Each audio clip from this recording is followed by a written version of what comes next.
Here's what we have. NCAD Fine Art Painting Department. Introduction for NCAD Open Day, November the 24th, 2021. And as I said, that's my name, Mark O'Kelly. Okay, good. What you see here first is an image that's just outside my office here. My office is behind that notice board there, and you can see that's the entranceway to the paint department. So if you were here today, that's exactly where you'd be coming through the doors. And you'd also observe the notices on the notice board, which indicate what happens. And those notice boards change on a weekly basis. They're academic notice boards, and they show really what's expected, the sessions that are taking place, the classes, the workshops, the lectures, the seminars, and all of that sort of stuff that we work together as a team, collectively, both staff and students working together in a reciprocal learning environment. Okay. So we're a national hub of visual and material inquiry. And the custom design studios that you see are on the upper floors of the granary and design buildings. And through recent innovations research projects, we also like to do our projects in context in other emergent sites of learning in the broader city national context. And I'll be showing some images of that too. Although again, as you understand, under COVID, we've been largely restricted in what we can physically visit, but we've been actually doing a lot of that online using Zoom and actually being able to visit international partners. And that's maybe been an upside of this situation. So again, here we'd walk through the doors and you can see students there discussing, this was in a moment pre-COVID, but they're able to talk to each other there. And nowadays we maintain social distance. And you can see those are the individual studio spaces where the students paint and make their work. Theory and practice is a very important balance that we have to achieve. It's not just about painting. We have a holistic approach. We believe in the invigoration of painting practice in the 21st century. And the dynamic students we have here are really some of the best, most committed students, I think, in the country. And they really lead the way and show new ideas about painting and how important that is, if you like, to the life of our culture. This is an interesting photograph too. This was during a workshop one day. You can see some materials on the table there, and these are different samples of linen. So very fundamental things. The materials are important. That's what we begin to think about paintings. You can also see some canvases in the background. And the figure you see represented, you're going to meet later today. That's the head of sculpture and expanded practice, Brian Hand. We also try to have a cross departmental approach. We communicate regularly and we work in tandem with our partners in all the different departments to make sure that the students have the best possible opportunity to understand the full context of what is fine art practice. This is a little bit of philosophy here too, in terms of what informs our approach. We can't do everything, so we prioritize what we feel are the most important things and relevant to us today. And for us in painting, we see a broad approach to a painting practice, which actually might be a surprise, but painting practice does involve material concepts and processes, combining drawing, photography, and writing actually. And installation is maybe a new term to some people, but that term talks about how the work is situated in the world, where it's placed, what it's placed beside it, and what is the historical context or social context for the places beyond galleries and museums in which art plays a role in our lives. Art can be in people's homes, art can be in the street. Public art is important too.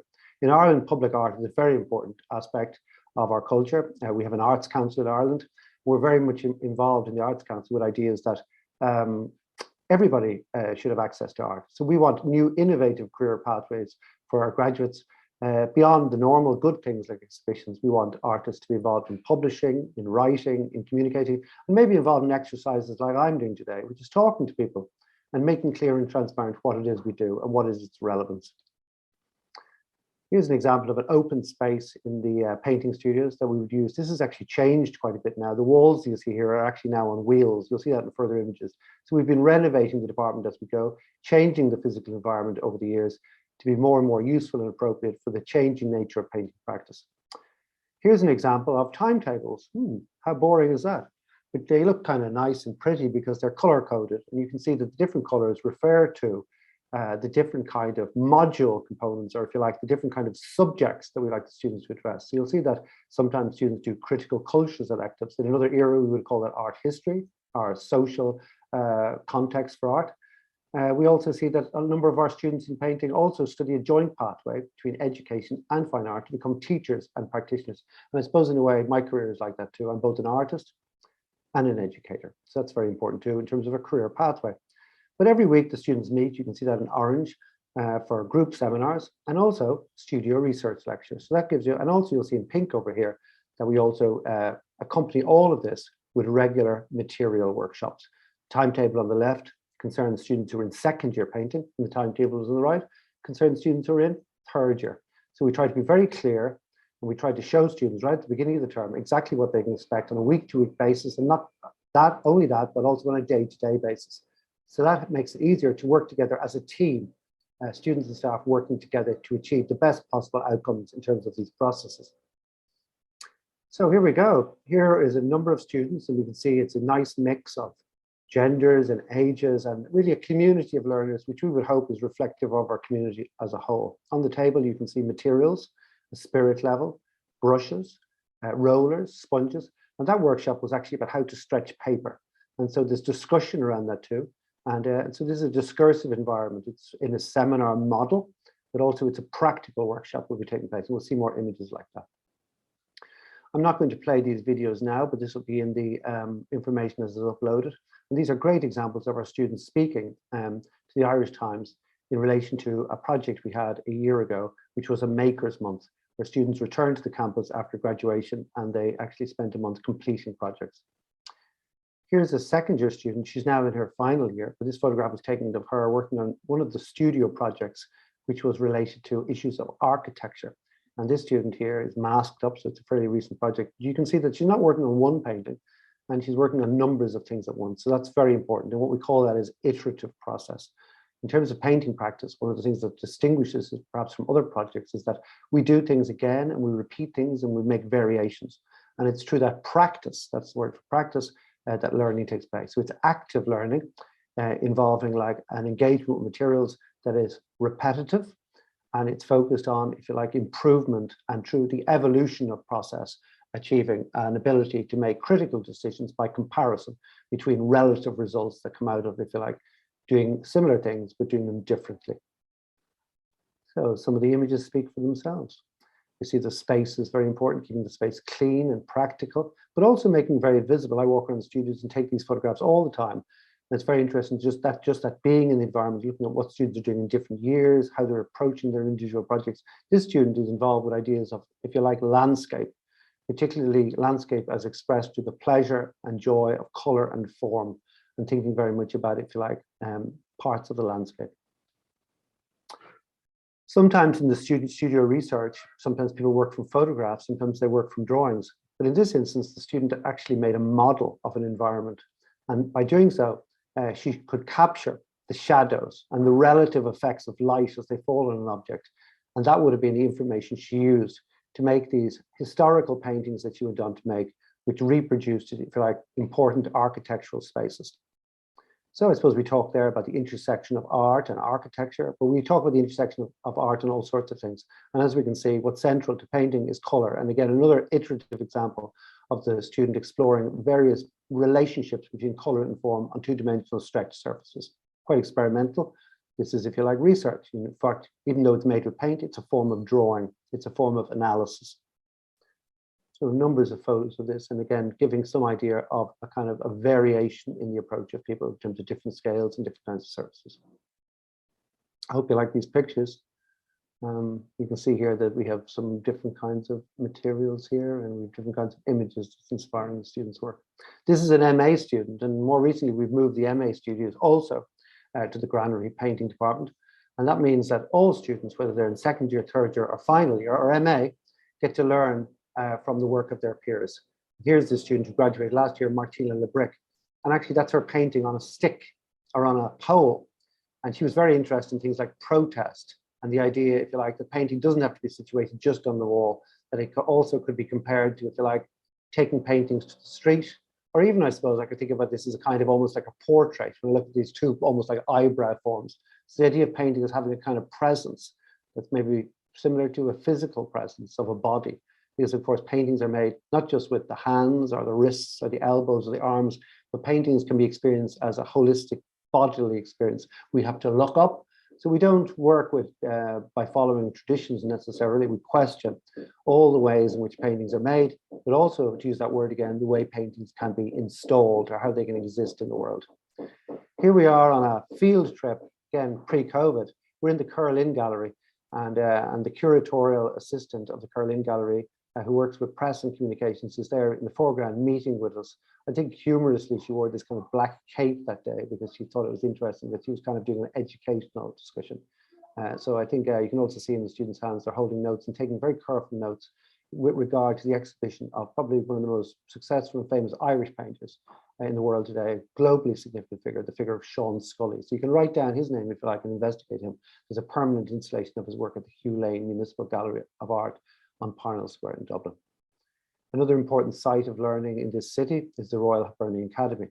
This evening, for instance, there will be an awards ceremony there. The RDS Video Awards will take place there, and that will be to commend and to recognize the great work that's been done educationally in this country, where graduates of all art colleges of the country will be gathered together to, if you like, provide a showcase and a spotlight for the great achievement that's been made. And I'm very happy to say that a number of the graduates from NCAD who graduated last summer are going to be part of that event. But here we are again on a gallery tour. Here we are at the Museum of Modern Art, looking at the work of Wolfgang Tillmans. With Doreen Grigor, an artist, talking about her work at Palace Projects, which is an independent artist-run space, which is also here locally in the Coombe. So we have a national focus, we also have quite a local focus. And we work with Palace Projects, which is an artist-run organization which put on this fantastic exhibition about a year ago. So we see the kind of learning that's taking place in the painting department is discursive. It involves practical handling of materials, but it also involves looking, listening, and paying attention to the work of others, and being very aware of all the work that takes place, both on a grassroots level and on a more institutional level in this country. Then we come back to the studios again, and installed here, you can see on the walls, that was the space I showed earlier, this space that's quite mobile and flexible. The work of the students hung on the walls, and the students here are gathering after lunch to convene for a seminar discussion on the work. There's also a number of Erasmus students present. The woman who's sitting there on the chair, in fact, was an Erasmus student who came to study with us from Poland. Here is a materials workshop. Here is a painting technical officer, and he's explaining the preparation, that is, if you like, the making of a gesso ground for a rigid surface. So quite specific instruction going on here about how to prepare a gesso, a preparation surface for painting on a flat surface, not a canvas, maybe a board, or maybe even perhaps a wall. And that would have a historical precedence that would go back to, if you like, things like fresco painting. So we're interested in a broad discourse. So here we see the process actually demonstrated, and I'm, of course, taking care, as usual, to record that. And the students are too. We can see notes being taken there as well. There's some nice footage there. And here everybody comes together for the pouring, the sieving through of the material.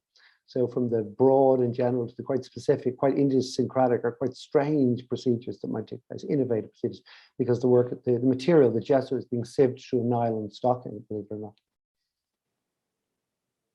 Yeah, so the touch and the feel and the tactile sense of things, these are also important aspects of learning. Touching, feeling, experiencing, and having interesting and diverse learning experiences. This is an image actually from an open day a number of years ago. So had you been in college today, you would have experienced something like this again in the open space. And we can see an exhibition that was made here, all work made by our students. And this work came out of a project we did with the Irish Museum of Modern Art in relation to the Freud project. And the point of intersection between the NCAD and the Freud project was to consider one thing that we share in common, which isn't necessarily the work of Lucian Freud, but the fact that the studio context itself is the historical point of connection between ourselves and other practitioners, historically, traditionally, and also in the present moment. So the students here made work, and this is what's being discussed by this other lecturer around, if you like, the context of art making in a studio-based practice. That painting that's on the plinth is of a student painting herself in a mirror. Mirrors are related to painting. It's not just in terms of self-portrait, but also kind of a interesting little phenomena of how we, if you like, see the world and how we think about ourselves. So mirrors were something else that was put under scrutiny and compared in contrast with the ideas of painting. Mirrors, of course, we could understand as being components of cameras. So that's sort of interestingly, I would use another technical term, very deconstructive approach to being self-conscious about making in the world today. Here's a visiting artist, Mairead O'Hoka, who's a very, very important Irish painter today. She'd be a member of Estonia. She's also included in the collection of the National Gallery of Ireland and has an international reputation. And she very kindly came and joined with us to deliver a masterclass on career development just in the past year to the graduating students. The other thing I would point out about this space is the transformation of the space, the mobile walls that we can see being used there. And also we'll notice the students are in clusters because they're here working as teams to brainstorm and to figure out new and innovative career pathways. Here's a similar masterclass with the curator Rain Booth, who is a very, very important figure. And she, in fact, had a very interesting exercise that she devised, which was mapping a crime scene, like a police investigation about how career pathways are built. So we're very interested in good painting, we're very interested in craft, but those things we get better the more we do of them. But also we see NCD as a key place to learn, if you like, the networks, the people, the personalities, and the key players and stakeholders in our national art, environment, and culture. That's another part of that workshop. The students again are working in groups, using audiovisual equipment. And of course, most importantly of all, we can see the works always being changed and, if you like, replaced in that space and making visible and transparent all the good work that's beyond the department. Maybe that work relates to the body. We can see a kind of painting there with a hand over a breast. In other instances, we see almost shapes of things. It'll say there might be like tears, there might be like other, I don't know, other forms like lungs and stuff. So codes and signs and scales, small and large, all of these things are part of the broad catalogue of responses that our students constantly innovate and make possible. More dynamic studio work. This time, I suppose what we talk about is as being abstract, but also we see palettes, we see photographs, and we see very key forms emerging, almost like swirling and cascading and things that might in fact relate to things to do with nature, rivers and mountains and phenomena of the environment, of materiality. I'm thinking about ecology, I'm thinking about climate change, I'm thinking about smoke, I'm thinking about all sorts of other things that change in our environment. And these key things provide important points in our curriculum to be aware of the world around us and to be cognizant and sustainable in the way we work. Here's a student-led crit, looking at the work of a very famous artist called Bas Jan Adder, who was Dutch. And in this video, a very famous video, which is titled, "I'm Too Sad to Tell You," emotional feelings and important, if you like, human qualities are explored in this video that's entitled, "I'm Too Sad to Tell You." This video piece consists of the artist crying. So kind of interesting, but quite challenging material, but also extending the scope of what we're interested in beyond painting in terms of contemporary practice and practices that are sometimes non-material that might be involved, performance or the body itself. Her own work here was produced making these very innovative paintings, and you can see these kind of large, kind of long straws or something that come out of them, which make the paintings kind of very self-conscious, almost like keep away. I notice now it's about 2:20, so I'm going to move to questions in just a moment, but I'm going to show you some more really nice photographs of very fond memories we have of working, and we hope to return to these things, but we worked on the Freud project, going to IMA and working with the staff of IMA as a class group. And actually the studio photograph here is conducting some of our research in the studios of the Irish Museum of Modern Art.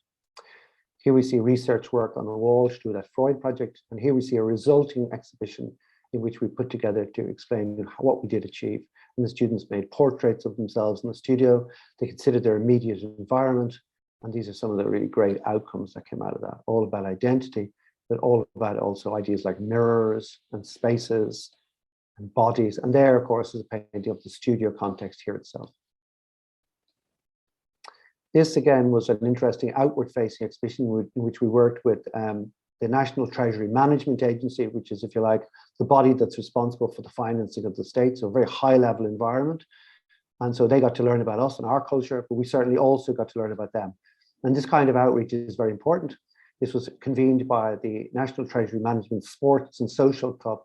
And again, our interests with theirs coincide because we share a common agenda, which is about well-being, the environment, sustainability, but also issues of inclusivity and diversity, and talking about how we can enhance our environment and culture by the inclusiveness and understanding of new identities.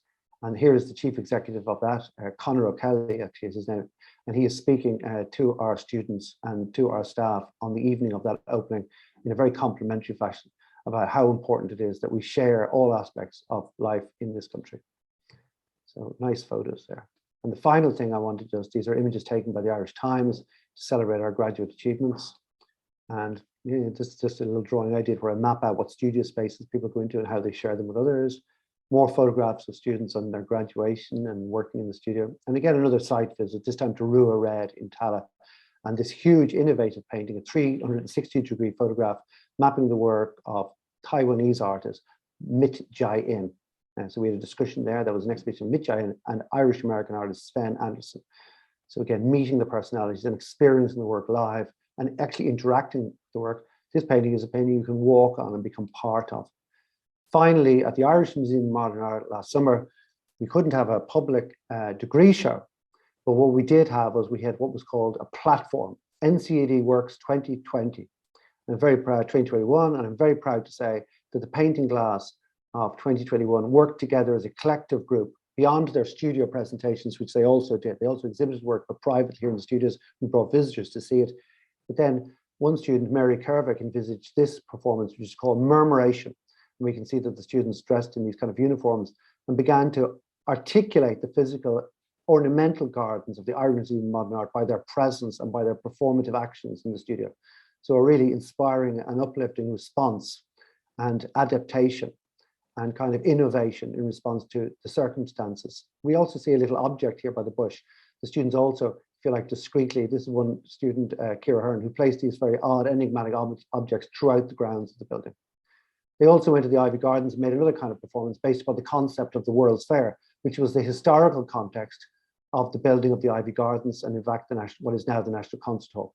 These were design gardens, and we like to think that the design of these gardens, this exotic gardens with exotic plants, also had a relationship to the kind of picturing of space that especially was developed in the 18th and 19th century in the cultivation of landscape. So an understanding of these contexts and the use of the body itself, dress, costume, and performance also can provide a kind of a mise en scène of how the theories, the themes of group portraiture are also embodied in the actions of our students by using photography and other advanced forms of image making that we also feel grows out of the context of painting's history.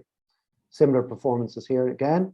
This was performed by Juliet Morrison, who's one of the artists who's going to be celebrated tonight at the RDS Awards. Juliet Morrison is a classically trained pianist, and she found a way to integrate these other, if you like, skills beyond painting or fine art discourse, that of classical music.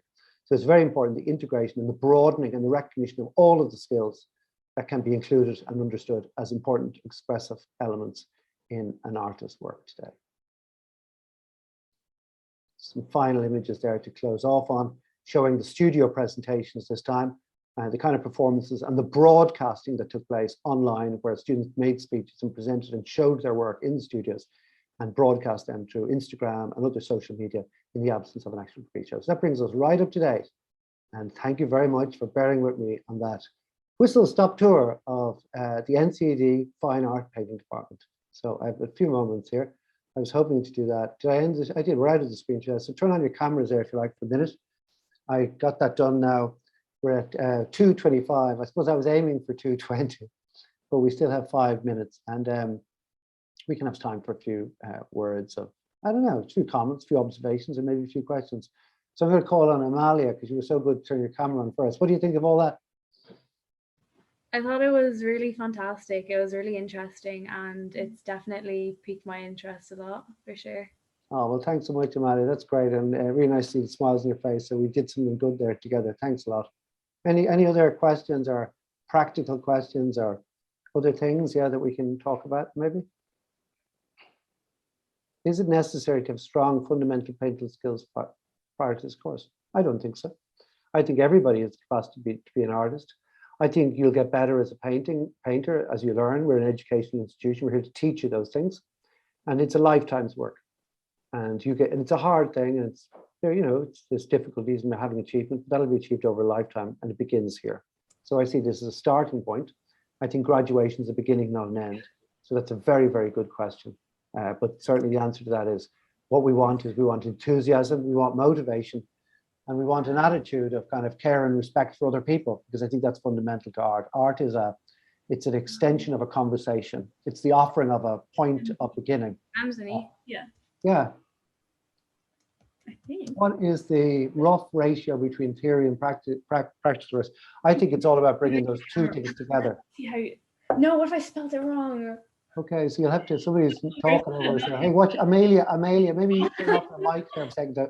Amalia, just mic there, yeah. So the question there, can you work in an art gallery after this course? You certainly can. There's a lot of our graduates have gone on to have diverse careers, working in galleries, museums, and also on national art policy as curators. And who knows what new career pathways will come out of this.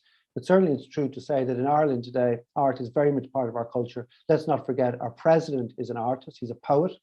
And Ireland also chairs the UN Security Council, and for good reason. We have a very strong reputation for listening and paying attention, and a very strong reputation in terms of literature. Dublin is, as we probably know, a world centre for theatre, for literature with Sally Rooney, and for filmmaking. And certainly I think we can do a lot more to bring people's attention to the great work that we do in art in this country. Is there an Erasmus program? There certainly is, and there's not just an Erasmus program. We're also involved in international projects where we collaborate with other art colleges on sharing our curriculum and teaching and learning. In particular, we work with colleges in Finland, in Estonia, in Hungary at the moment on a project called Partgo. And Partgo is to share curriculum learning around the development of curriculum for public art. So not just an Erasmus program where we run and we go get on planes and go to other countries, but also things where we use digital means like this and Microsoft Teams and things like that as well to actually deliver whole, I feel like, intensives or semester-long, trimester-long programs. And we hope to develop much more of that in the future. How many points is the course for? I do not know. I'm sorry. It changes every year, but certainly there are lots of different ways to access NCAD. We also have night class, and we have different pathways, and we're working all the time on a variety of ways in which people can join us, because it's very important that we always diversify and make sure that people, whatever their educational backgrounds, have an opportunity to become part of our community. So we're not limited by the points. Points are fine, but there are lots of points in which we can come and become part of the community at NCAD. And we'd like to amplify that and produce more and more part-time pathways for people at all stages in their career, whether young or old. So for those of you who are in school, you're thinking about the points, but for other people who are maybe at different stages in their lives, it might be that you like to return to college. And certainly we have a thing called recognized prior learning. So that's RPL. And that means that we recognize the knowledge and achievement people have in terms of their great life experience, as well as recognition beyond points for who the people we are interested in. So we see the students, the participants in the course as very much not just, if you like, people who receive the education, but people who also contributed a huge amount, as you'll have seen in those pictures, in terms of their own initiative and their own knowledge. Great questions, by the way. I'm working hard here answering all these questions. They keep coming in. After the common year, can you choose 2 modules? For example, fine art painting and visual culture. You certainly can. You can choose that. You can choose fine. You can be joint course student, fine art and visual cultures. You can be a joint course student and you can study to become an artist and an educator. So lots of offerings like that for sure. Yeah, very, very good. So everybody, it's now exactly 2:30. And I'd love to stay on here all day with you, but then that wouldn't be very respectful to the others who want to follow me, and I got to give them space too. So I'd like to say a very warm welcome to you. First of all, I did that at the top, but now that we've come to the end there, I just want to thank you all very, very much and say that I'm really looking forward to meeting you in the future.